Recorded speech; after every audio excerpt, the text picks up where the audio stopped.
हम जानते हैं कि सांस लेने में तकलीफ होना कोविड-19 का एक लक्षण है। ये रोग शरीर में ऑक्सीजन के स्तर को कम कर सकता है। अगर SpO2 94% से कम हो जाए तो तुरंत डॉक्टर से संपर्क करना चाहिए। मरीज को अस्पताल में भर्ती करना या ऑक्सीजन देना जरूरी हो सकता है, लेकिन किसी कारणवश अगर पीड़ित अस्पताल में भर्ती ना हो सके तो डॉक्टर तब तक प्रोनिंग करने की सलाह दे सकते हैं जब तक अस्पताल का प्रबंध ना हो। प्रोनिंग लेटने और बैठने के कुछ क्रमबद्ध आसन हैं। साबित हो चुका है कि प्रोनिंग से शरीर का ऑक्सीजन स्तर बढ़ाया जा सकता है। जब रोगी सक्रिय और सजग हो तो वो अवेक प्रोनिंग यानी जागते हुए प्रोनिंग कर सकते हैं। इस वीडियो में प्रोनिंग करने का सही तरीका देखेंगे। ये भी देखेंगे कि क्या करना चाहिए और क्या नहीं। हमारे लेटने बैठने की स्थिति फेफड़ों में सांस के वितरण और प्रमाण पर असर करती है।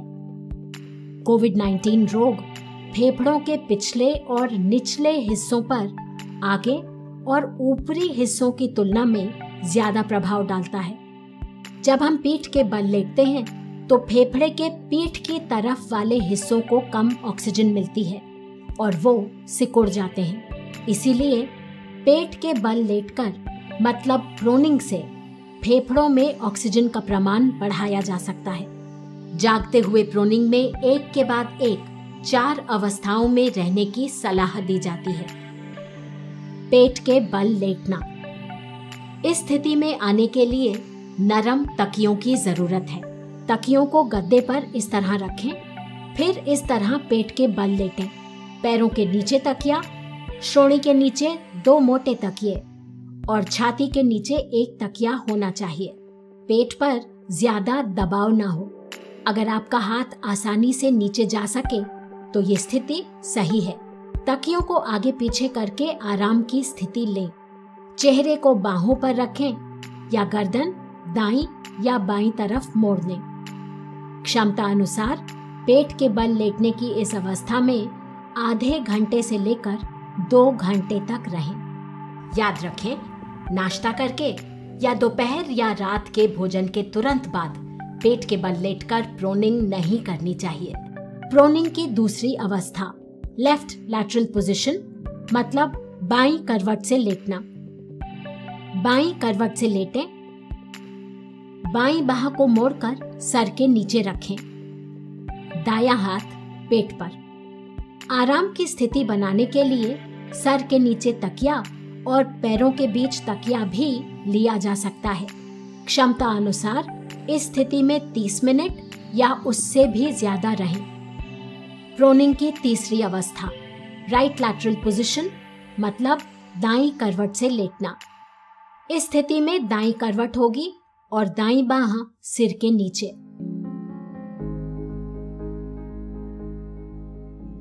प्रोनिंग की चौथी स्थिति बैठकर है।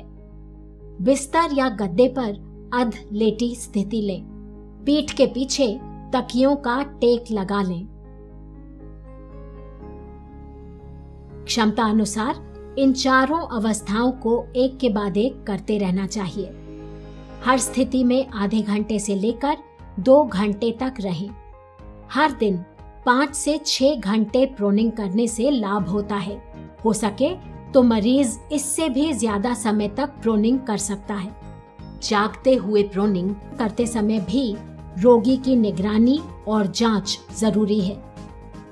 शरीर में ऑक्सीजन का स्तर मतलब SpO2, सांस लेने की दर, पल्स मतलब धड़कनों की दर, शरीर का तापमान और रक्तचाप की जांच भी करते रहें।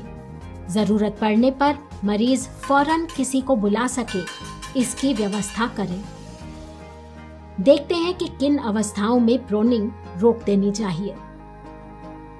सांस लेने में पहले से भी अधिक तकलीफ हो, सांस लेने में गर्दन और छाती की मांसपेशियां तनने लगें, SpO2 पहले से भी कम हो जाए या उसमें कोई सुधार ना दिखे, या रोगी की अवस्था पहले से भी अधिक खराब हो। कुछ अवस्थाएं ऐसी हैं जिनमें प्रोनिंग नहीं करनी चाहिए। रोगी का ऑक्सीजन स्तर बहुत कम हो, सांस फूल रही हो या बहुत अधिक थकान लगे। ऐसे में संभव है कि रोगी को वेंटिलेटर की जरूरत हो। जिन मरीजों को हाल ही में कोई चोट लगी हो या पेट का ऑपरेशन हुआ हो, उन्हें भी प्रोनिंग नहीं करनी चाहिए।